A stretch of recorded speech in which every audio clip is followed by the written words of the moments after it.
Car कुछ ही दिन पहले अभी कुछ घटना घटी थी। उसमें कई प्रकार के अभियोग लगे। हमारे सामने में पूर्वतन विधायक श्री अश्विनी गुरु जी हैं और डीसीसी के अध्यक्ष भी रह चुके हैं। वो हमेशा समाज सेवा, लोगों की सेवा करते हैं। तो सर जो सुनने में आया, जो भारतीय जनता पार्टी वाले ने एलिगेशन लगाया, अभी कुछ ही दिन पहले बलदेव साहू के यहाँ कुछ आईटी वालों ने छापा मारा, उसमें कई प्रकार के रुपये बर्बाद किए गए। उनका कहने का मतलब है कि बलदेव साहू का जो व्यापार है कांग्रेस के साथ है, मिली-जुली है। इसके बारे में क्या बोलना चाहेंगे सर? भारतीय जनता पार्टी और उनकी नेतागण, मंत्रीगण, माननीय सांसद श्री धीरज साहू का खिलाफ में जो बयान दिए हैं और बलदेव साहू एंड को उनका साथ कांग्रेस का संपर्क है बोल के जो बयान दिए हैं, बयानबाजी कर रहे हैं, ये वास्तविक संपूर्ण रूप से निराधार है, आधारहीन है, बेसलेस बोलते हैं और फैब्रिकेटेड है, मन गढ़ंत है ये। श्री धीरज प्रसाद साहू मान्यवर सांसद राज्यसभा, वो कांग्रेस का सांसद है और उनका साथ राहुल जी का संपर्क स्वाभाविक होना चाहिए, रहना चाहिए, क्योंकि राहुल जी देश का एक लोकप्रिय नेता है, popular leader of the country. उन्होंने एआईसीसी का अध्यक्ष थे और माननीय सांसद भी हैं। तो साहू जी का साथ उनका संपर्क रहना पूरी तरह से स्वाभाविक है जी। इसमें कोई दो मत नहीं है। लेकिन जहाँ तक सवाल है कि भारतीय जनता पार्टी ने कहता है, उनका मंत्रीगण, प्रधानमंत्री भी बोले कि कांग्रेस का साथ, कांग्रेस पार्टी उनका व्यवसाय का साथ जो संपर्क है, वो बारे में जो बयान दिए हैं, ये वास्तविक दुर्भाग्यजनक है। क्योंकि श्री साहू का साथ व्यक्तिगत संपर्क हो सकता है, लेकिन उनका व्यवसाय का साथ कांग्रेस पार्टी का कोई संपर्क नहीं है। ये एआईसीसी भी इस बारे में स्पष्टीकरण दी है और एआईसीसी का जनरल सेक्रेटरी रमेश जी, वो भी बोले हैं कि भारतीय जातीय कांग्रेस का, राष्ट्रीय कांग्रेस का साहू फैमिली का व्यवसाय का साथ कोई संपर्क नहीं है। और ये बात तो सबको ही जानते हैं कि चुनाव से पहले वर्तमान की केंद्र सरकार इनकम टैक्स को, सीबीआई को, ईडी को व्यवहार करता है और विरोधी लोगों को परेशान करने के लिए कोशिश करते हैं। ये कोई नया बात नहीं है। जहाँ तक सवाल ये है कि मैं जहाँ तक जानता हूँ, जानकारी है कि माननीय सांसद श्री साहू का जो व्यवसाय है, ये आज का नहीं है, 70-80 साल पुराना व्यवसाय है।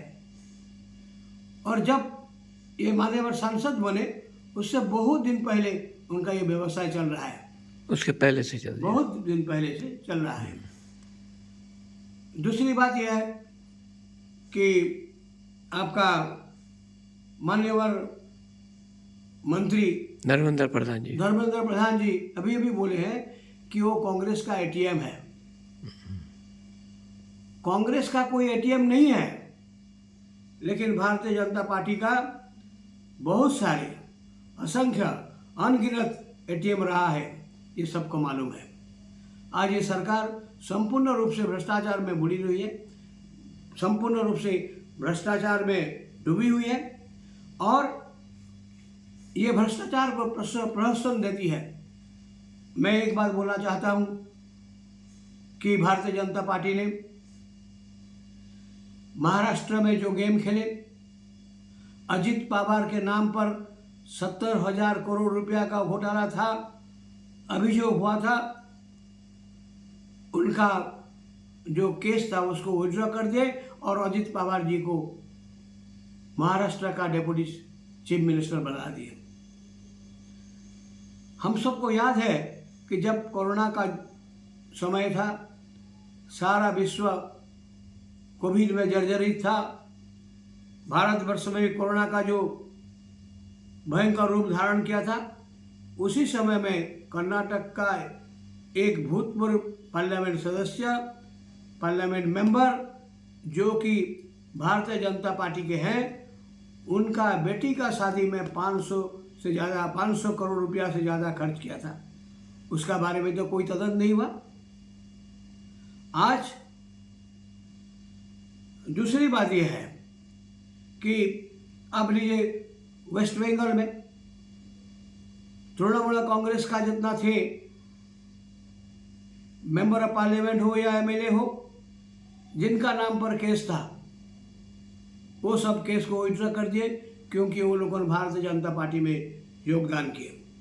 जो भारतीय जनता पार्टी में योगदान करता है वो दूध में नहा है, ये बात आज भारतीय जनता पार्टी खुद ही बोल रहा है। तो ये जो हुआ है वो वेस्ट बंगाल में, महाराष्ट्र में और दूसरे प्रदेश में जिस तरह का आदमी लोगों को, मेंबर ऑफ पार्लियामेंट लोगों को, एमएलए लोगों को भारतीय जनता पार्टी खींचता है, जिसका नाम पर बहुत सारे मुकदमा भी है, बहुत सारे केसेस है, वो लोगों को भारतीय जनता पार्टी ने अपना मेंबर बनाता है और पद पदवी देता है। तो इससे जाहिर होता है कि भारतीय जनता पार्टी ने आपका भ्रष्टाचार को पूरी तरह, असत्य को, अन्याय को पूरी तरह मदद करता है और प्रोत्साहन देता है। तो ये कोई बात नहीं है। और जो संबलपुर में हुआ या उड़ीसा में विभिन्न प्रांत में जो इनकम टैक्स ने साहू एंड को उनका व्यवसाय में जो रेड किए हैं, वो बारे में खुद इनकम टैक्स वाला बता सकते हैं कहाँ से पैसा आया था। और इस बारे में राज्यसभा मेंबर श्री साहू ने भी अपना स्पष्टीकरण दे चुके हैं। इससे मैं ज़्यादा और बोल नहीं सकता हूँ। बहुत बहुत धन्यवाद। Thank you sir.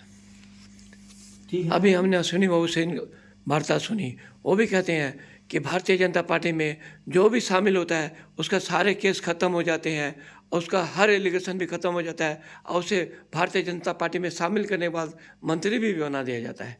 आपकी आवाज़ संबलपुर, जसवीर सिंह की रिपोर्ट। अच्छा, मोर आवाज़ क्या कहता है?